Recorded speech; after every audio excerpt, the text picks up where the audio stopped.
સૌથી મહત્વના સમાચાર હાર્દિક અને તેમની સાથે જોડાયેલા અનામત આંદોલનમાં જોડાયેલા લોકોને હાલ તો મળી છે મોટી રાહત।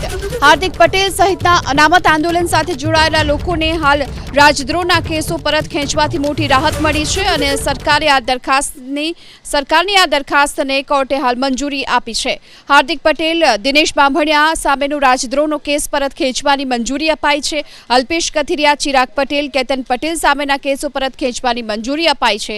સરકારી વકીલે અમદાવાદ સેશન્સ કોર્ટમાં આ અંગે અરજી કરી હતી અને આ અરજીને હાલ તો મંજૂરી મળી છે।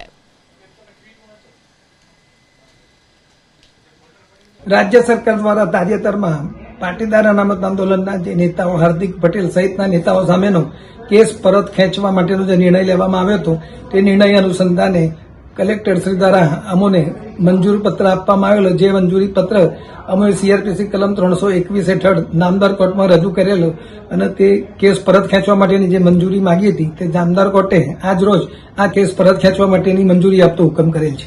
અલ્પેશ કથિરિયા પર લાગેલ રાજદ્રોહનો ગુનો પરત ખેંચાયો છે। આપણી સાથે અલ્પેશ કથિરિયા છે। કયા પ્રકારે આ ગુનો પાછો ખેંચાયો અને આગળ શું?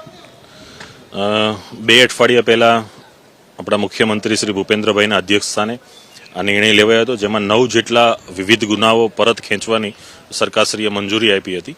એ મંજૂરીના અનુસંધાને નામદાર કોર્ટમાં ગઈ 24 ફેબ્રુઆરીએ સરકારી વકીલ દ્વારા એક અરજી કરવામાં આવી હતી, જે અરજીમાં 27 તારીખે હુકમ હતો, પરંતુ કોર્ટ નામદાર રજા પર હોય એટલે આજે 1 માર્ચના દિવસે નામદાર સેશન્સ કોર્ટે અરજી ગ્રાહ્ય રાખી છે અને આ કેસ ડિસ્પોઝ એટલે કે આ કેસ સંપૂર્ણપણે પરત જે સરકારશ્રીએ લેવાનો જે નિર્ણય કર્યો હતો એને કોર્ટે મંજૂરી આપી છે, એટલે કે આ કેસ હવે પૂર્ણ થયો છે।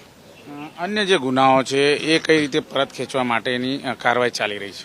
અન્ય જે ગુનાઓ છે એમાં પણ આ રીતે જે પ્રોસિજર છે સરકારશ્રી નિર્ણય જાહેર કરે છે, ત્યાર પછી જે તે કલેક્ટરને એના લેટરો પ્રાપ્ત થતા હોય છે, ત્યાંથી સરકારી વકીલને મળે છે અને જે તે સરકારી વકીલ જે તે હુકુમતની જે કોર્ટ હોય છે એમાં અરજી કરતી હોય છે અને એ અરજીના આધીન નામદાર કોર્ટ એમાં હુકમ કરતા હોય છે। જે પ્રક્રિયા બીજા પણ કેસોમાં ચાલુ છે, એટલે ભવિષ્યના દિવસોમાં બીજા પણ કેસોમાં આ રીતે હુકમો થશે।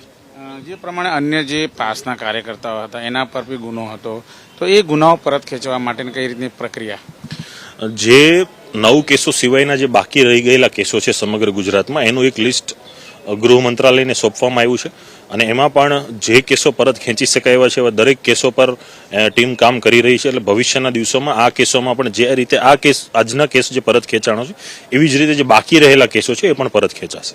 બિલકુલ, અલ્પેશ કથિરિયા ઉપર જે રાજદ્રોહનો ગુનો હતો એ પરત ખેંચાયો છે અને આગામી દિવસોમાં અન્ય કેસો પરત ખેંચાય તેવા પ્રયાસો કરાશે। કેમેરામેન રાકેશ પાનવાલા સાથે ધનરાજ બાગલે, એબીપી અસ્મિતા, સુરત।